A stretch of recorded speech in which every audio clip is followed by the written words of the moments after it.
Guys are sitting together in a bar in the remote Alaskan wilderness arguing about the existence of God. While they're old friends, they have very different ideas on God. One is a priest, and the other is an atheist. The atheist says, "Look, it's not like I haven't given God a chance. I've even tried the prayer thing. It didn't work." The priest asks with some incredulity, "Did you really pray? When did this happen?" "Just last month," replies the atheist. "I got caught away from the camp in a terrible blizzard.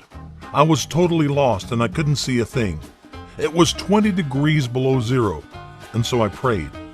I fell to my knees in the snow and cried out, 'Oh God, if there is a God, I'm lost in this blizzard, and I'm going to die if you don't help me.'"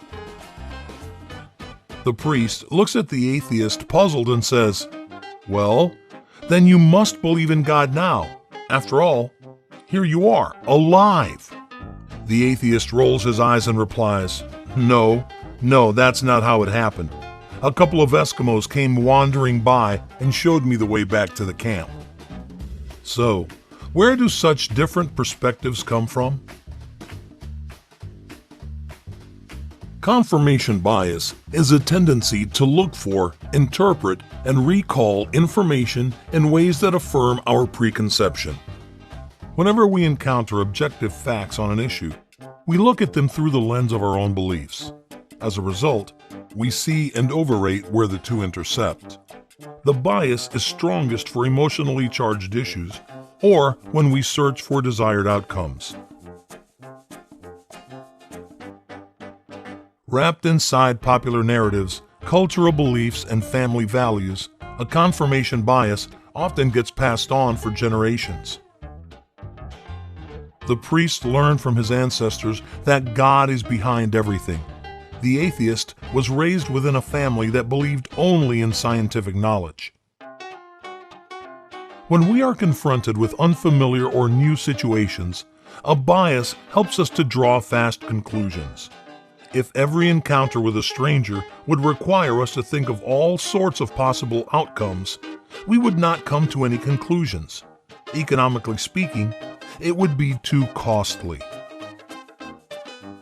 To survive in a dangerous world, we learn to operate like storytelling, pattern-seeking animals, each one of us thinking that our story in our head is the right one.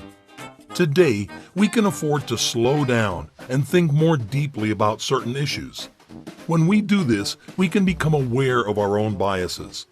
We begin to realize that things are often more complicated than we thought.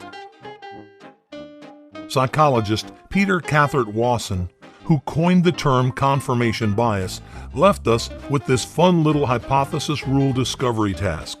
Let's see if you can do it. What's the rule behind the sequence of numbers 2, 4, 6? And what comes next? Write the correct number and the rule we are looking for in the comments below. Now, fast!